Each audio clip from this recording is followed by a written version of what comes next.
Au parc national de Banff, dans l'ouest canadien, la haute saison n'a même pas encore commencé que les touristes affluent déjà. Les réservations au camping ont doublé par rapport à l'année dernière. Et pour cause, cette année, pour les 150 ans du pays, l'entrée aux parcs nationaux du Canada est gratuite.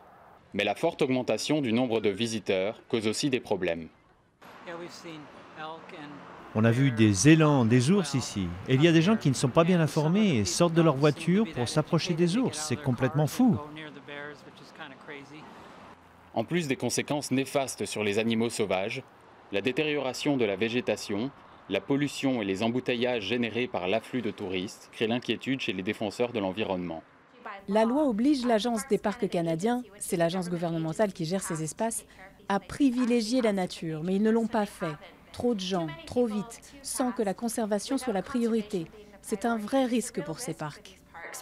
En quelques décennies, la région montagneuse s'est transformée pour accueillir toujours plus de touristes. Ancien centre névralgique de l'industrie minière, la région de Banff est rapidement devenue un haut lieu touristique du Canada, où 4 millions de personnes se rendent chaque année, un nombre en constante augmentation. Dans la communauté scientifique, le débat entre conservation de la nature et développement commercial s'est intensifié au cours de ces dernières années. Il y a une demande des gens, ce qui est sans doute une bonne chose, car plus il y a de gens qui veulent venir voir les parcs naturels, plus on est en mesure de les protéger. C'est à double tranchant. Il faut réfléchir soigneusement au développement et que chacun soit au courant des conséquences, d'une façon ou d'une autre. L'industrie du tourisme liée aux zones protégées représente 1,5 milliard de dollars par an au Canada. Mais l'année dernière, 2 fois plus d'argent a été consacré au tourisme qu'à la conservation des parcs nationaux.